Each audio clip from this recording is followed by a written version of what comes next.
निमित्त बना करके किसके द्वारा भी कहते हैं, तो यह भी बात हमेशा याद रखिए कि बाबा सिर्फ और सिर्फ आपके ही कल्याणार्थ वह बात निमित्त के द्वारा भेजते हैं। तो इस बात का विशेष हमें मुरली सुनने से पहले याद रखना है, ध्यान में रखनी है बातें कि बाबा हमें रोज पढ़ाने आते हैं। ऊंचते ऊंच बेहद का बाप जिसे अभी भी लोग ढूंढ रहे हैं, उस परमात्मा ने हमें ढूंढा है, हमें कोई एक विशेष गुण देखा है और विशेषता को देख करके बाबा ने जब अपनी पालना दे रहे हैं, तो ये चारों युगों का सबसे ज्यादा श्रेष्ठ युग है जिसमें परमात्मा कल्प कल्प हमें अपना बच्चा बना करके अपनी गोद में पालना देते हैं, देते रहेंगे और देते ही आए हैं।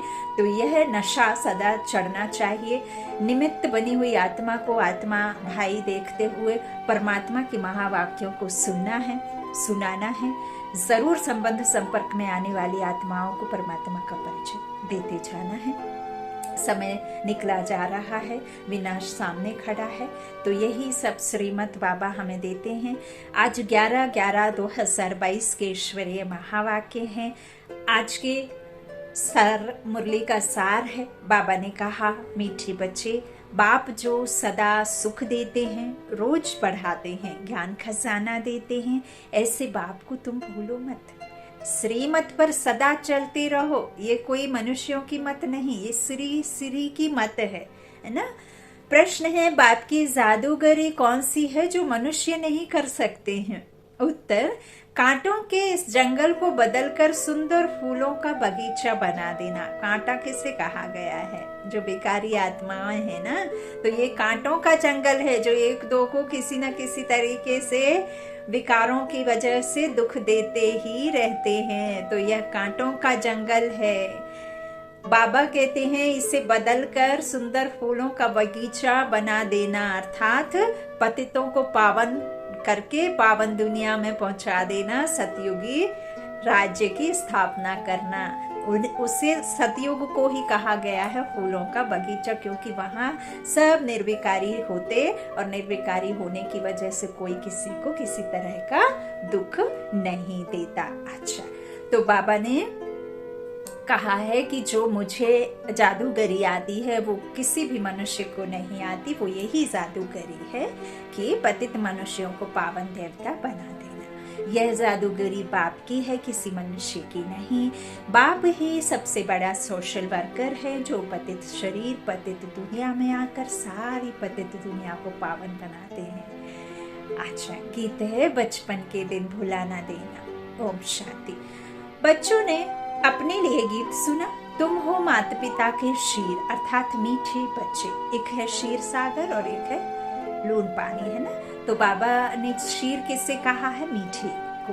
मीठे बच्चे, बाप शीर बच्चों को कहते हैं कि मम्मा बाबा कहकर कल भूल ना जाना। अगर भूले तो वर्षा गंवा देंगे, परंतु बच्चे सुनते हुए भी भूल जाते हैं। तो भी बाप सहज रास्ता बताते हैं। घर बार, गृहस्थ व्यवहार आदि कुछ भी छुड़ाते नहीं हैं। कहते हैं गृहस्थी हो चाहे बैचलर कुमार हो, सिर्फ श्रीमत पर चलने का पुरुषार्थ करो। ऐसे बाप को कभी भूल ना जाओ। बाप उलाहना देते हैं कि कोई बच्चे मम्मा बाबा कहकर फिर कभी अपना समाचार भी नहीं देते हैं। बाप से स्वर्ग की बादशाही लेते हैं, फिर उनको भूल जाते हैं और नर्क की जायदाद देने वाले बाप को बहुत खुशी से चिट्ठी लिखते हैं। चिट्ठी ना आए तो माँ बाप भी मूझ जाते हैं, सोचते हैं पता नहीं बीमार है क्या। तो बेहद का बाप भी ऐसे समझते हैं कि पता नहीं बच्चों का क्या हाल है। अब बाबा तो ऐसे नहीं है ना कि कोई वो त्रिनेत्र जो त्रिलोकीनाथ है वो त्रिनेत्र से देखते होंगे, बच्चों के अंदर झांकते होंगे, जाते होंगे कि आत्मा क्या सोच रही है, क्या समझ रही है और क्यों हमें हमारे तक आ नहीं रही है, क्या कारण है। तो ऐसे तो बाबा कहते हैं कि मैं नहीं ना सबके पास जा करके देखता रहता हूँ। बाबा ने पहले भी कहा कि मैं थॉट रीडर थोड़ी हूँ। थॉट रीडर तो इस समय में वो जो एक अलग से लौकिक में स्थूल में पढ़ाई पढ़ते हैं ना, तो वो उनको कहेंगे थॉट रीडर। मैं तो आत्माओं के जो झाड़ है उसको जानता हूँ, है ना। तो मैं तो आत्मा का पिता हूँ। अब मैं कैसे जानूं कि मुझे अपना बना करके कहाँ बच्चे खो गए माया में, है ना। तो बाबा कहते हैं इस तरह से समझते हैं बाबा की ना जाने कहाँ है।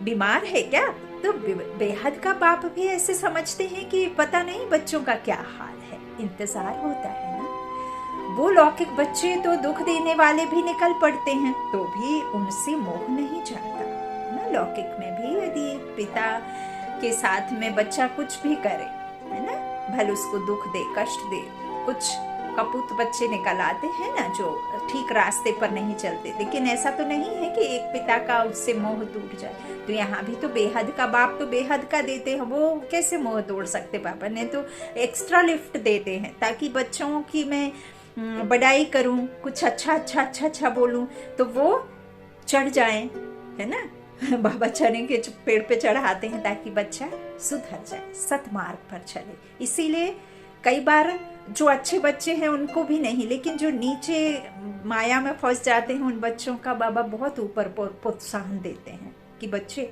उठो, गिर करके भी उठना है ना। तो इस तरह बेहद का बाप है बाबा कहते हैं।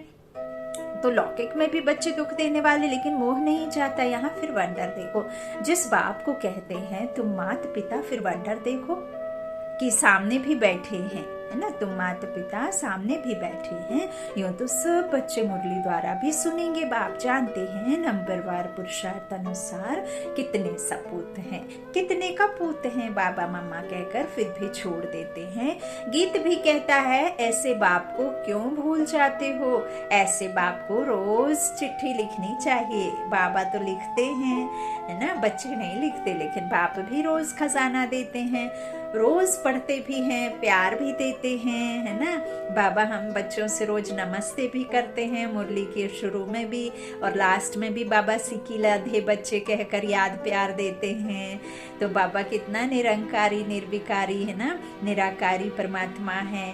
तो बाबा तो देखो अपने बच्चों को रोज पढ़ाते हैं, रोज एक दिन भी मिस नहीं करते हैं और रोज याद प्यार भी देते हैं। बाप टीचर सतगुरु, जो बाप हमें पालना दे रहे हैं, टीचर बन हमें शिक्षा दे रहे हैं, समझ का तीसरा नेत्र दे करके हमें विश्व पर राजाई के लिए बाबा हमें पाठ पढ़ा रहे हैं, सतगुरु बन करके हमारी सदगति करा रहे हैं। तो हमारा तो भाग्य ही कितना ऊंचा है जो एक में ही सब हैं, बंधु सखा सब कुछ है ना। और जो जिस रिश्ते में उसे बांधना चाहे वो परमात्मा उस रिश्ते में बंध जाता है। क्या आप एक आत्मा यदि शरीर में आकर के ना जाने कितने सारे रिश्तों में आप आते हैं, कितने सारे रिश्ते आप निभाते हैं, माँ का, बहन का, बच्चे का, बाप का, पिता का, दादा का, दादी का, फ्रेंड का, पति पत्नी का, ना जाने कितने सारे, जब एक शरीर लेकर के आप आत्मा के द्वारा करते हैं इतने सारे पार्ट में, तो वो तो परम पिता परमात्मा है। उसे भी आप जिस रिश्ते की कमी हो उस रिश्ते में आप उसने एक बार बांध करके तो देखिए कैसे ना वो आता है और कैसे ना आपकी बात मानता है। आप उससे प्यार से दिल से कहो तो मेरा बाबा, मीठा बाबा, आ जाओ बाबा, अभी तो तुम यही हो बाबा, है ना। तो वो कितना साथ देने के लिए खड़े रहते हैं। एक छोटी सी बात याद आती है, एक बहन का अनुभव था। बहन का जो लौकिक पति था तो वो छोड़ करके चले गए थे और उनका जो पति था उनका ये हालत थी, जब वो ज्ञान में नहीं चलती थी तो उनको वैसा ही था कि एक पल भी छूटे तो जान निकल जाए, ऐसा वाला उनका संबंध था। बहुत आपस में तालमेल था, बहुत अटूट संबंध जैसा, और बहुत मिठास थी जीवन में। उनकी एक बेटी, तो बेटी और माँ को छोड़ करके पति चले गए। फिर पति जब चले गए तो ये डिप्रेशन में चले गए, बहुत रोते थे, सब करते थे। बच्ची भी स्कूल जाती थी तो पूछा करते थे सब लोग कि पिताजी कहाँ हैं, ये वो। तो बच्ची भी रोना शुरू कर देती थी, कोई ना कोई बाबा को याद करके, उसके पिता को याद करके उसको वो याद दिला ही देता था। फिर किसी ने उनको कहा कि आप जो है ब्रह्म कुमारी ज्वाइन करें, ब्रह्म कुमारी का कोर्स करके परमात्मा का ज्ञान लें आप। तो परमात्मा का जब उन्होंने ज्ञान लिया, कोर्स किया, तो बाबा को उन्होंने क्या किया, अपना पति मान लिया। तो देखो पति मानने के बाद में सिर्फ शारीरिक जो कहना चाहिए सुख होता है, जो जिसे हम कहते हैं बाबा की भाषा में तो निराकार परमात्मा, तो वो सुख। और बाबा कहते हैं कि कंपेनियन बना करके रखो, सब करो, सबके लिए बाबा हमें अलाउड करते हैं, लेकिन बाबा विकारों में जाने की बात तो नहीं कहते ना, महाशत्रु का नाम दिया। तो वो बहन ने एक्सपीरियंस साझा किया, अपना अनुभव, और उनकी बेटी ने भी किया। तो जब भी वो पति बना लिया, सच्चे दिल से बाबा को मान लिया, और बेटी को पापा कह मत बना दिया कि बाबा आज से तुम्हारे बाबा हैं, तो जब भी बेटी बाबा को याद करती तो किसी न किसी निमित्त के द्वारा वो काम हो जाता है जिसके लिए उसके पापा हाजिर रहते थे। एक तो बहन बोली कि एक बार मैं घर से जाना था, बहुत लेट हो रहा था और बहुत ज़रूरी निकलना था। मैं सोच रही थी, नाम लिया, बाबा को कहा बाबा आ जाओ, ऑटो नहीं मिल रहा है, ऑटो के लिए कुछ तो साधन हो तब तो मैं जाऊं। तो ऑटो वाला आ गया। तो बाबा को जब आप जिस बंधन में बांध लेते हो और उनसे जब आप सहायता मांगते हो, तो देखो बाबा खुद कहते हैं कि अगर मैं ये पढ़ाई भी पढ़ा रहा हूँ तो मैं घर घर जा कर के हर एक के पास पहुँच करके पढ़ाई नहीं पढ़ा सकता। इसीलिए बाबा ने इतने सारे इस धरा पर इन सितारों को उतारा है रात से दिन करने के लिए, चैतन्य आत्माओं को इतना मीठा मीठा मीठा मीठा कह करके इतना मीठा बना दिया है कि उनके महावाक्यों को जब सुनते हैं आप, तो ऐसा लगता है मानो इस संसार में जो हम बाहर ढूंढ रहे थे वो तो बाहर ही नहीं, यहाँ बैठे ये परमात्मा के बच्चों में वो सारा सुख देने की है। इतनी हिम्मत, इतना बल, इतना आत्मबल और इतना मुस्कान भरी वो होती है दीदियों की, बड़े बड़े वरिष्ठ भाई बहनों की, जो बाबा के ही तो बच्चे हैं, बाबा का ही तो ज्ञान दे रहे हैं, बाबा के ही तो निमित्त हैं, वो खुद थोड़ी हैं, उनके हैं, करण करावनहार करा रहा है ना, तो इनके द्वारा करवा रहा है। तो वो बहन का भी यही एक्सपीरियंस उन्होंने साझा किया। तो बाबा तो कहते हैं, है ना, कि चिट्ठी लिखो मुझे, है ना। तो यही बात बाबा आज मुरली में कह रहे हैं कि देखो बाप, टीचर, सतगुरु तीनों ही हैं। लौकिक बाप को तो बच्चे चिट्ठी लिखते हैं, गुरु को भी याद करते हैं, परंतु जो सदा सुख देने वाला, सचखंड का मालिक बनाने वाला बाप है, उनको भूल जाते हैं, चिट्ठी भी नहीं लिखते हैं। बाप को फिक्र रहता है कि क्या हुआ, माया ने मार डाला, वह विकार में ढकेल दिया। बाबा तो मुरली में ही बच्चों को सावधान करेंगे ना, अलग से कैसे करेंगे। अब ये पढ़ाई जो हम मुरली में पढ़ते हैं, बाबा की इस चिट्ठी में हम पढ़ते हैं, तो ये मुरली में ही तो आपके हमारे जो मन में संकल्प आते हैं और बाबा से जो हम योग में बैठ करके बाबा से हम अपने परेशानियां साझा करते हैं, जो भी हम बाबा को हाल सुनाते हैं, तो बाबा सारा हाल का जवाब तो इसमें ही देते हैं ना। तो यह बात भी तो हमें समझनी है। तो यही सब बाबा कह रहे हैं कि मैं तो फिर क्या करूंगा, मुरली के द्वारा ही सबको बताऊंगा ना, है ना। तो बाबा कहते हैं कि मुरली में ही बच्चों को सावधान करेंगे ना, बाबा राय देंगे कि ऐसे ऐसे अपने को बचाते रहो, क्योंकि यह है बाप का सबसे बड़ा बच्चा, सबसे आगे चल रहा है। ब्रह्मा बाबा, इनके पास सब प्रकार के तूफान आदि आते हैं। महावीर, हनुमान इनको ही कहेंगे। कोई वो जो हम भक्ति में महावीर, हनुमान जिनको कहते हैं ना, उनकी बात बाबा ने यहाँ देखिए यथार्थ बताया है कि इनके पास ना जाने सभी जानते हैं, और नहीं जानते हैं तो आप एक बार बाबा का प्रजापिता ब्रह्म कुमारी ईश्वरी विश्वविद्यालय का जो है, आप प्रजापिता जैसे ही टाइप करेंगे ब्रह्मा बाबा को, तो उनका पूरा आ जाएगा, उन्होंने क्या क्या किया। बहुत सारे वरिष्ठ भाई बहनों के जो उनके सम्मुख होकर के साकार में उनका ज्ञान सुना है, उनकी पालना ली है, तो उनके मुख से भी आपने कितने सारे बाबा के एक्सपीरियंस, बाबा के साथ का अनुभव सुना होगा।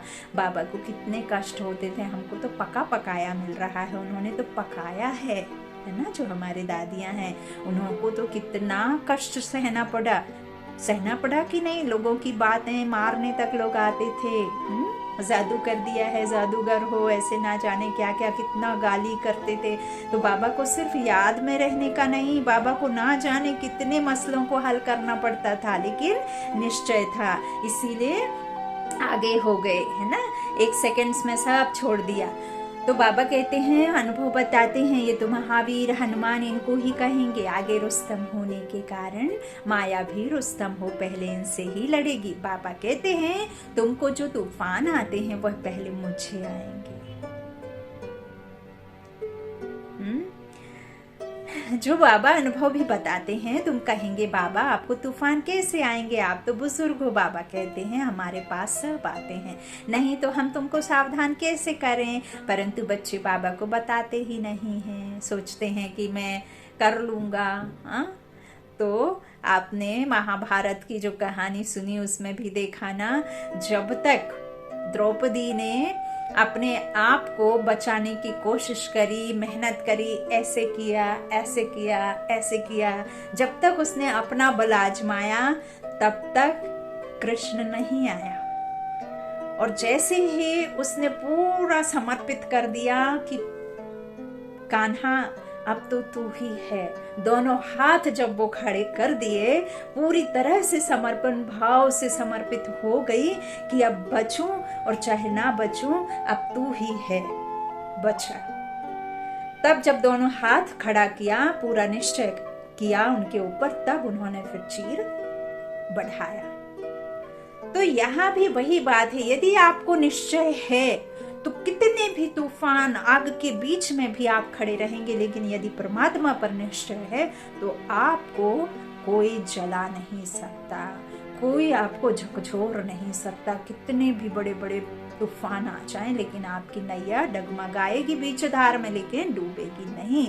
बाबा पहले भी कह चुके हैं कि बच्चे मैं 36 तरह का भोजन तो नहीं, लेकिन मैं दाल रोटी से अपने बच्चों का अंतिम समय तक पूरा करूंगा। ये मेरा सच्चा और पक्का वादा है। मैं कोई इंसान नहीं हूं, मैं ईश्वर हूं, है ना। तो बाबा कहते हैं इस तरह से तुमको सावधान कैसे करें, तो तूफान तो पहले मेरे पास आते हैं। तो बाबा कहते हैं कि परंतु बच्चे बाबा को बताते ही नहीं हैं, तूफान में गुटखा खाकर डूब मर जाते हैं, अपना पद भ्रष्ट कर देते हैं। इसलिए बाप कहते हैं एक दो को याद दिलाते रहो, बाबा को पत्र तो लिखो न। बाबा तो मेल भी पहुंच जाता है बाबा के पास में। आप कैसे भी, अगर आप पत्र नहीं लिख सकते हैं तो आप मुख से कह दो। बिस्तर पे जाने से पहले, जाते ही कोई ऐसे सेकंड्स में नहीं सो जाता है। आप जाओ, लेटो और मन से बातें करो, बाबा को याद करो। बाबा को सुबह से रात तक जो भी आपके मन में है, अच्छा बुरा, किसी की कही सुनी, किसको कही आपने, या जो भी आपके मन में उलझने हैं, आपने सुबह से रात तक कितना याद किया, कितना किसको ज्ञान दिया, नहीं दिया, और जो भी कुछ है चेक करो, बाबा को सुना दो, तो बाबा आपको जरूर युक्ति बताएंगे। और उसके पीछे फिर आपको मुरली सुननी है, क्योंकि बाबा ने अभी ऊपर 4 लाइन पहले कहा कि बच्चे जो भी मेरे और तुम्हारे बीच में वार्तालाप होता है उसका सारा मैं मुरली में ही डालता हूँ उत्तर, क्योंकि मैं हर किसी के पास जा करके पढ़ाई नहीं पढ़ा सकता हूँ। तो यह विशेष युक्तियां बाबा हमें देते हैं, विधि बताते हैं। तो श्री की श्रीमत सुनते कभी भी गुटखा नहीं खाओ, झोंके मत लो। अगर आपको नींद के झोंके आते हैं तो आप चलते फिरते कर्म में रहते हेडफोन लगा लीजिए और बाबा की मुरली सुनिए, ध्यान से सुनिए। एक बार सुनी, आपको उत्तर नहीं मिला, आप दोबारा पढ़े, हो सकता है कोई पॉइंट मिस हो गई हो। आप तीसरी बार पढ़े सुने, हो सकता है कोई पॉइंट मिस कर दी हो आपने। जिस पॉइंट में आपका आंसर हो उसी पॉइंट को आपने उस समय कहीं बुद्धि चली गई हो तो वो आंसर आपका निकल गया हो, है ना। तो इस तरह से बाबा हमें विधि बताते हैं कि कैसे अपने आप को हल्का करें। दो बाबा कहते हैं ना, हल्के होने की विधि बाबा ने बताई है कि छोड़ो तो छूटे, है ना, नहीं तो कैसे छूटे, छोड़ोगे नहीं तो कैसे छूटेगा। अब पेड़, आपने एक पेड़ की स्टोरी भी सुनी होगी, है ना, कि पेड़ को पकड़ लिया किसी ने और कहा छोड़ नहीं रहा तो है ना, ऐसे ही बात है। बाबा कहते हैं सावधान मैं करता हूँ, पदभ्रष्ट कर लेते हैं, बाबा को पत्र नहीं लिखते हैं, हर बात में एक दो को सावधान करते रहो, माया बड़ी तीखी है, घूसा मार देती है। तुम बच्चे सारी दुनिया के सच्चे सोशल वर्कर्स हो। वह हद के सोशल वर्कर हद की सेवा करते हैं। यह बाप तो सारी दुनिया का सोशल वर्कर है। सारी पतित दुनिया को पावन बनाना यह बाप के ऊपर है। बाप बाप को ही बुलाते हैं, ऐसे बाप को बाप ही कहकर फिर बच्चे भूल जाते हैं। यह गीत भी कोई का टच किया हुआ है, जैसे कोई कोई शास्त्र भी अच्छे बने हुए हैं जो मनुष्य अपने पास रखते हैं। यहाँ तो शास्त्र चित्र आदि कुछ भी नहीं है। देखो बाबा ने यदि चित्र बनाए भी हैं तो सिर्फ बाबा कहते हैं उन बच्चों के लिए हैं जिनको मेरी याद नहीं आती। यदि आप घर में चित्र रखेंगे, आप दीवारों पर चित्र लगा कर रखेंगे, बाबा का एक कमरा बना लेंगे और बाबा की जब भी चित्र देखेंगे तो बुद्धि बाबा की तरफ चली जाएगी। क्योंकि हम मनुष्य आत्माओं ने द्वापर से इस शरीर को सब कुछ समझा है, तो हम कुछ चीजों को देख करके, छू करके, महसूस कर करके और प्रैक्टिकल में कोई हमें जब दिखाता है, कहना चाहिए जो एक्सपेरिमेंट होते हैं उससे हम प्रैक्टिस करते तो उसमें हम जल्दी समझते हैं ना। बायबा एक होता है, एक ओरल होता है, तो जो हम देखते हैं प्रैक्टिकल में वो हमें अच्छे से समझ में आता है क्योंकि हमने इसको सब समझा ना। तो इसके द्वारा ही जो जो देख पाते हैं इनके द्वारा वो समझ आता है। अब ये निराकार परमात्मा का ज्ञान निराकार है, सूक्ष्म ते सूक्ष्म है, ये सब अदृश्य है। आज यदि एक शरीर को जरूरत है भूख की तो वो भूख दिखती नहीं है, लेकिन आप जब भूख फील करते हैं और जब आप खाना खा लेते हैं तो आप तृप्त हो जाते हैं, लेकिन आप एक्स्ट्रा नहीं खा सकते। प्यास लगती है, प्यास नहीं दिखती है, लेकिन वो इस शरीर को चलाती है। यदि ये 5 तत्वों में से कोई एक तत्व भी कम हो जाता है तो हमारा शरीर बीमार पड़ना शुरू हो जाता है, चाहे वो हवा हो, चाहे वो ये लाइट हो, और चाहे वो हमारा अनाज हो, पानी हो, अग्नि हो। ये सारे 5 तत्व हमारी बॉडी को बैलेंस करने के लिए उतना ही रखना है, इक्वल उसका रखना है। ज्यादा ऑक्सीजन हो जाती है तो भी प्रॉब्लम है, और कम हो जाती है तो भी प्रॉब्लम है। तो ये सब जो नहीं दिखती हैं चीजें, वही तो इस शरीर को चला रही हैं। और सृष्टि का रचता और इस सृष्टि को चलाने वाला वो बीज रूप है ना, भगवान। तो ऐसे सब बातें बाबा देखिए कितना सहज भाषा में सुनाते हैं, समझाते हैं। अब उसी टाइम में यदि बुद्धि को यहाँ वहाँ भटका देंगे तो समझ में नहीं आएगा। बाबा कहते हैं मुझे समझने के लिए कोई शास्त्र चित्र आदि कुछ भी नहीं चाहिए, मैं निराकार हूँ। सेम वैसे ही जैसे तुम्हारे शरीर को आत्मा चला रही है, लेकिन वो आत्मा चला रही है यह सत्य है, लेकिन आत्मा को कोई देख नहीं पाया और ना उसको कोई समझ पाया, क्योंकि मैं उसकी समझ आ करके देता हूँ। तो उसके लिए दिव्य दृष्टि चाहिए और मुझे देखने के लिए भी दिव्य दृष्टि चाहिए। मन बुद्धि संस्कार जो कहा गया है आत्मा के बाद में, तो फिर इस तरह से बाबा हमें यह तीसरा नेत्र, दिव्य दृष्टि, दिव्य चक्षु सबके पास होती हैं, मन की आंखें। आप यहाँ बैठे हो, आपको हम कहेंगे कि चलो अपने स्कूल को याद करो, तो आप अपने स्कूल को देख लेंगे, सुन लेंगे वहीं बैठे बैठे, है ना। आप अपने कोई लौकिक में जो पढ़ाया होगा गुरु, आपने माता पिता दादी दादा का नाम लेंगे तो आप फट से उनकी छवि बन जाएगी, बन जाती है ना। तो उससे ही तो दिव्य दृष्टि का नाम बाबा ने दिया। लेकिन वो दिव्य दृष्टि से हम स्थूल चीजें देखते हैं, ये इस दिव्य दृष्टि से हमें स्व का दर्शन, परमात्मा के परम धाम जाना, हमें सतयुग का चक्र लगाना, त्रेता का चक्र लगाना, फिर जो भी द्वापर से हमने जो भक्ति की उधर आना, फिर इस कलयुग को तो देख ही रहे हैं, और फिर ये हम अभी संगम पर परमात्मा की जो पालना ले रहे हैं, आना जाना कर रहे हैं ना। तो इस तरह से बाप हमें बैठ समझाते हैं। बाबा कहते हैं यह चित्र भी अपने ही बनाए हुए हैं, वह सब चित्र हैं संशय बुद्धि बनाने वाले। भक्ति के तो संशय बुद्धि के ही हैं, यह चित्र है निश्चय बुद्धि बनाने वाले। जो बाबा के चित्र बनाए हुए हैं वो बाबा ने बनवाए हैं, ये निश्चय बुद्धि बनाने वाले हैं। और जो भक्ति के चित्र हैं वो संशय बुद्धि वाले। क्यों संशय बुद्धि वाले हैं? अब मान लीजिए कृष्ण है ना, आप श्रीनाथ में जाएंगे काले हैं, थोड़ा इस तरफ आएंगे तो बड़ा इतने सुंदर जिसका कोई हिसाब नहीं, थोड़ा और कहीं और जाएंगे तो थोड़े उनको ऐसे सांवले बना देंगे। फोटो में देखेंगे तो कोई गोरे होंगे, कोई सांवले, कोई नीले, कोई काले, कोई पीले, कुछ भी कैसे भी बना देते। तो जैसे अब मेरा है, यदि आप थोड़ा 19-20 कलर फीचर्स रंग रूप कुछ कर सकते हैं मेकअप के द्वारा, लेकिन ऐसा तो नहीं है ना कि एकदम ही बिल्कुल बदल जाए। फोटो में थोड़ा थोड़ा डिफरेंस होगा, लेकिन मेरे हजारों वो तो नहीं होंगे। फिर कहते हैं अरे उनके तो भगवान है, वो तो हजारों रूप रख सकते हैं। अरे वो देवी देवता थे जिनके पास ये ज्ञान ही नहीं था, और वहाँ पे 1000 रूप रखने की कोई बात ही नहीं थी। वहाँ कोई 1008 पटरानियों की कोई बात नहीं थी। कहते हैं ना कृष्ण गोपी बल्लभ से पूछो, गोपीनाथ का वो प्यार है ना, बाबा आए दिन मुरली में कहते हैं, तो गोपियों से गोपी बल्लभ का प्यार पूछो, है ना। तो गोपी बल्लभ कौन? स्वयं परमपिता परमात्मा। गोपियां कौन? जो बाबा हमें ज्ञान दे रहे हैं, हम आत्माएं, है ना।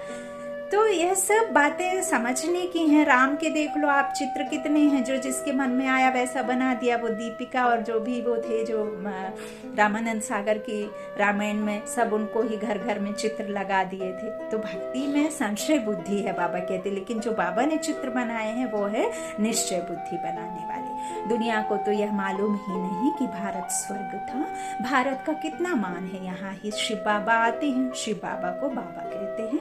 फिर है ब्रह्मा बाबा, विष्णु को बाबा नहीं कहेंगे, यह भी तुम बच्चे जानते हो। दुनिया के मनुष्य तो कहते हैं, हे पतित पावन आओ, हम पतित हैं, आकर पावन बनाओ। परंतु यह नहीं जानते कि वह पतित से पावन कैसे बनाएंगे, कहाँ ले जाएंगे। बस तोते के मुआफिक बोलते हैं, है ना, मिट्ठू के माफिक। जो भी रट लिया, जो मंत्र रट लिया कि ओम ह्रीम क्लीम चामुंडाय बिच्चे, तो उसको ही रात भर रटते रहो तो देवी प्रसन्न हो जाएंगी, आपके बिगड़े काम बन जाएंगे। आपके घर में किसी का विवाह नहीं तो विवाह हो जाएगा। हो गया तो कह दिया कि माता ने बनवा दिया, और नहीं हुआ तो बोले कि अब पता नहीं कुछ और होगी कला, चलो दूसरी जगह चलो। अब ओम गण गणपते नमो नमः कहो, निर्विघ्न हर्ता को पुकारो, विघ्न है तुम्हारे घर में। तो ये सब बाबा कहते हैं ये मिट्ठू के माफिक, है ना, रटते रहते हैं, है ना। बाबा कहते हैं बेगर अर्थ कुछ भी नहीं जानते। अरे गॉड फादर कहते हैं, फादर माना प्रॉपर्टी, और किसको फादर नहीं कहा जाता। विष्णु और शंकर को भी फादर नहीं कह सकते, तो और किसी को कैसे कहेंगे। सब समझते हैं कि गॉड फादर निराकार ही है। आत्मा यहाँ बैठी है, देह में आकर पुकारती है, ओ गॉड फादर। बुद्धि ऊपर की ओर जाती, बाप आकर देही अभिमानी बनाते हैं। देही अभिमानी और देह अभिमानी। देह अभिमानी माना देह के भान में रहना, और देही अभिमानी माना खुद को देह से न्यारा समझ आत्माभिमानी बनाना। देही जिसका शरीर ना हो, है ना, तो वो शरीर ना रखने वाली है ही लाइट आत्मा, है ना। तो वो लाइट का शरीर। बाबा कहते हैं देही अभिमानी बनाता हूँ मैं। तुम बाप को कहते हो बाबा हमको पावन बनाओ और पावन दुनिया में ले चलो। शिव बाबा आते हैं भारत में पवित्र प्रवृत्ति मार्ग बनाने। बाप कहते हैं तुम प्रवृत्ति मार्ग वाले पावन थे, तुम ही चाहते हो हम पावन बने, स्वर्ग को याद करते हो। बैकुंठ कहने से श्री कृष्ण याद आता है। यह नहीं समझते कि प्रवृत्ति मार्ग के महाराजा महारानी लक्ष्मी नारायण को याद करें। अब मनुष्य चाहते हैं शांति। यह सारी दुनिया का क्वेश्चन है कि शांति कैसे आए, उसकी जवाबदारी बाप के ऊपर है। आप ना तो शांति कर सकते हो और ना ही आप शांति के सागर हो, और ना ही आपको पता है कि इस संसार में अशांति क्यों हुई और शांति कैसे आएगी। तो उसकी जवाबदारी रचता बाप के ऊपर है, जो शांति दाता है। जब भारत नर्क हो जाता है तो उसको स्वर्ग बनाने बाप ही आते हैं। नर्क फिर कौन बनाते, कब बनाते हैं, यह कोई नहीं जानते। बाप कहते हैं मैं तुमको स्वर्गवासी बनाता हूँ, स्वीट वर्ल्ड में ले जाए, फिर तुमको स्वीट बादशाही में भेज देंगे। ऐसे बाप से तो रात दिन पढ़कर पूरा वर्षा लेना चाहिए। वास्तव में रात दिन कोई पढ़ाया नहीं जाता है। बाबा कहते हैं सवेरे और रात को 1 घंटा रेगुलर पढ़ो। सवेरे का समय तो सबको मिलता है, 1 सेकंड की बात है। सिर्फ बाबा और वर्षे को याद करो। मैं और मेरा बाबा, मैं और मेरा बाबा, मैं से आत्मा, बाबा से वर्षा। तो याद करना है, फिर भी तुम भूल जाते हो। फिर कहते हो बाबा हम क्या करें, याद भी बड़ी सहज है, सृष्टि चक्र का ज्ञान भी बड़ा सहज है। यह है पाप आत्माओं की दुनिया, तुमको पुण्य की दुनिया में जाना है। शिव बाबा को याद करो, गृहस्थ व्यवहार में रहने वालों के लिए भी बहुत सहज है। तो बाप बच्चों को जरूर याद करते हैं। फलाने की भी कभी चिट्ठी नहीं आती है, क्या हो गया है। वाह, जब सामने आते हैं तो पूछता हूँ क्या बेहोश तो नहीं हो गए थे। बाप के साथ इतना लव नहीं, पाई पैसा कमाने वाले में लव चला जाता है। बाबा को समाचार देना चाहिए, बाबा हम जीते हैं, खुश हैं, औरों को भी परिचय देते रहते हैं। बाबा कहते हैं ज्यादा कुछ नहीं लिखना, तो सिर्फ डॉट रख के ओके लिख दो। आई एम ओके बाबा। आज मुझे किसी से किसी तरह की कोई कंप्लेन नहीं थी। तो बाबा तो रोज मुरली में याद प्यार भेज हैं, बाकी एक एक का नाम तो नहीं लिख सकते हैं। तो बच्चों को भी अपना समाचार देना चाहिए। इस समय सारी दुनिया का मुंह काला हो गया है, उनको बाबा आकर गोरा बनाते हैं। मुंह काला माना आत्मा। हाँ, बाबा भारत का मुंह फेर देते हैं। कांटों के जंगल को फूलों का बगीचा बनाते हैं। कैसा जादूगर है। स्वर्ग के बगीचे में भारत ही होता है। वहाँ यह पता नहीं रहता कि हमारे पीछे और कौन कौन आने वाले हैं। स्वर्ग में जाकर के बाबा कहते वहाँ तो प्रारब्ध प्राप्ति है। वहाँ थोड़े ना किसी को पता रहता है कि हम सुख से दुख में भी जाएंगे और कैसे कैसे कौन कौन से, बाद में धर्म और पिछाड़ी में त्रेता का भी याद नहीं, द्वापर का कुछ भी याद नहीं रहता ना, ये ज्ञान लोप हो जाता है। बस बाबा ये बार बार कहते हैं कि वहाँ से प्रारब्ध प्राप्ति है। तो बाबा कहते हैं वहाँ उसको भी नहीं पता कि कौन आने वाले हैं, समझते हैं बस हम ही विश्व के मालिक हैं। सतयुग को कहा जाता है गार्डन ऑफ अल्लाह, क्योंकि ईश्वर के द्वारा ये कांटों का जंगल, फूलों का बगीचा बनाया जाता है। तो फिर जंगल कोई गॉड नहीं बनाते हैं, वह तो रावण बनाते हैं। रावण पुराना दुश्मन है जिसको कोई नहीं जानते हैं ना। तो बाबा पूछते हैं तुम किसकी संतान हो? बाबा हम ब्रह्मा के बच्चे हैं, शिव बाबा के पौत्रे हैं। बाप दादा इकट्ठे हैं, है ना, ब्रह्मा बाबा और शिव दादा, है ना। तो दादे का वर्षा बाप के द्वारा, तो शिव बाबा के पौत्रे हैं। शिव बाबा ब्रह्मा द्वारा वर्षा देते हैं, ब्रह्मा द्वारा स्वर्ग की स्थापना कर रहे हैं। तुम बाबा के बच्चे बने ही हो वर्षा लेने के लिए। बाबा कहते हैं याद रखना, भूलना नहीं। कहते हैं बाबा घड़ी घड़ी भूल जाते हैं। अरे तुमको जो नरकवासी बनाते हैं उनको याद करते हो और स्वर्गवासी बनाने वाले बाप को भूल जाते हो। बाप को नहीं भूलेंगे तो वर्षे को भी नहीं भूलेंगे। इस समय तो बाबा हाजिर नाजिर हैं, कहते भी हैं हाजिरा हुजूर, वह भी गुप्त हैं। ऐसे नहीं कहेंगे कि हम उनको देखते हैं। आत्मा गुप्त तो बाप भी गुप्त। आत्मा शरीर में आकर बोलती है मुझे भी शरीर चाहिए, नहीं तो जाऊं कैसे, आऊं कैसे? गर्भ में आऊं तो गर्भ जेल में आना पड़े। मैं गर्भ जेल में क्यों आऊं? मैंने कौन सा गुनाह किया है?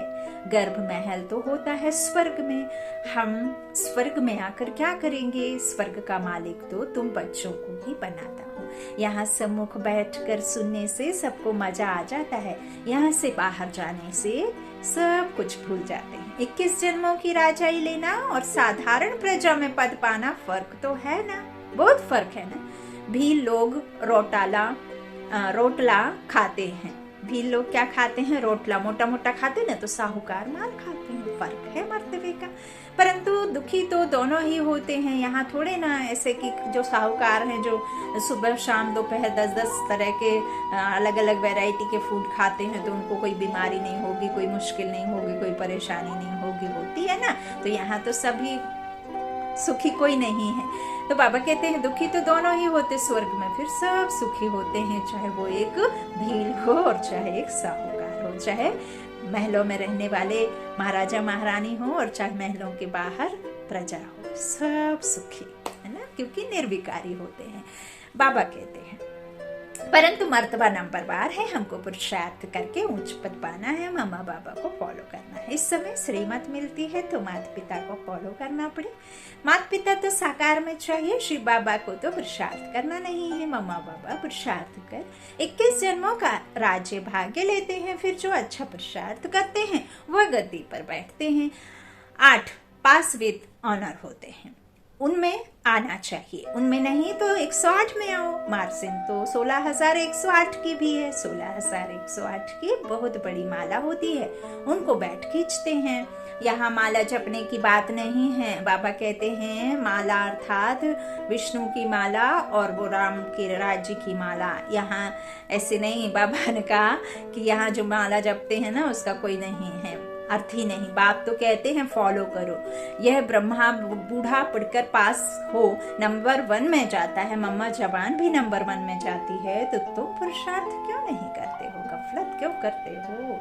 बाबा को पत्र भी नहीं लिखते, याद भी नहीं करते हैं, प्रण भी कर जाते हैं, परंतु बाहर गए खलास। हम कभी कह देते हैं, बाबा कहते हैं हम कह भी देते हैं तुम बाहर जाने से भूल जाएंगे, कहते हैं बाबा हम नहीं भूलेंगे, फिर भूल जाते हैं। वंडर है ना, यह है बिल्कुल नई पढ़ाई जो कोई शास्त्र में नहीं है। कोई समझ नहीं सकते। अब बाबा ने दृष्टि दी है इस अंतिम जन्म में। बाबा सुनाते हैं, हम गीता भी पढ़ते थे, नारायण का भी पूजन करते थे।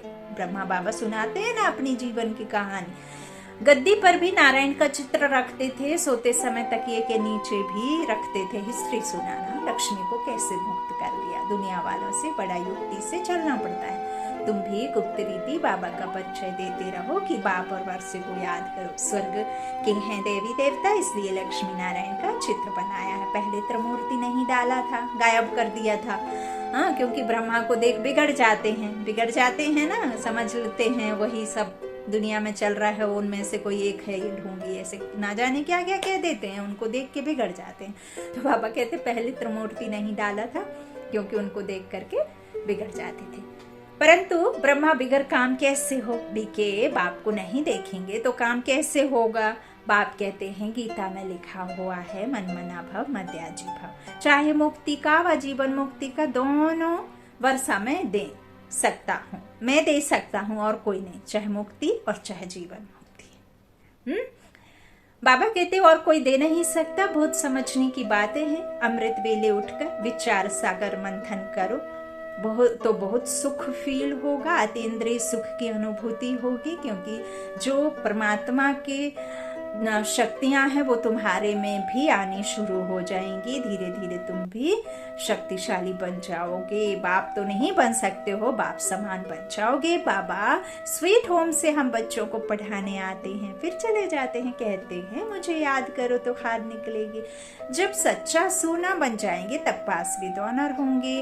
अगर उच्च पद पाना है तो पुरुषार्थ से क्या नहीं हो सकता है। बाप भी कहते हैं इस ईश्वरीय बचपन को नहीं भूलना। ऐसे बाप को घड़ी घड़ी याद करना चाहिए। याद से तुम कंचन बनते हो। अच्छा, मीठे मीठे सिकीला दे बच्चों प्रति माता पिता बाप दादा का याद प्यार और गुड मॉर्निंग। रूहानी बाप के रूहानी बच्चों को नमस्ते। हम रूहानी बच्चों के रूहानी माता पिता बाप दादा को याद प्यार और गुड मॉर्निंग। शुक्रिया बाबा, मीठे बाबा, प्यारे बाबा, सबका साथी सबका सहारा। धारणा के लिए मुख्य सार। पहला बाबा ने कहा किसी भी प्रकार की गफलत नहीं करनी है।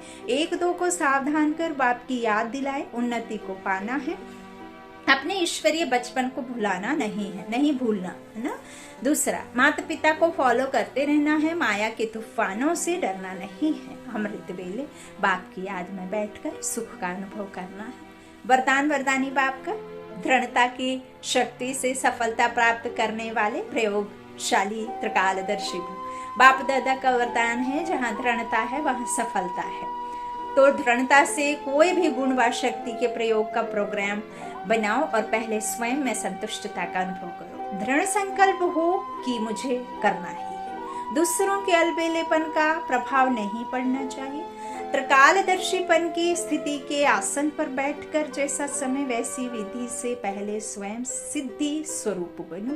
तब प्रयोगशाली आत्माओं का पावरफुल संगठन तैयार होगा और उस संगठन की किरणें बहुत कार्य करके दिखाएंगे। स्लोगन, सर्व की दुआएं प्राप्त करने वाले ही संतुष्ट मणि है। सर्व की दुआएं प्राप्त करने वाले ही संतुष्ट मणि है। बाबा अभी सिर्फ और सिर्फ दुआएं, दो दुआएं लोगों का खाता जमा करने की बात बार बार कह रहे हैं। इसे विशेष ध्यान रखिए और दुआएं दो, सहयोग बन करके सहयोग बना लो, सहयोगी आत्माएं ना। अच्छा, ओम शांति। शुक्रिया बाप दादा, शुक्रिया आप सभी भाई बहनों के स्नेह का, प्यार का। ओम शांति।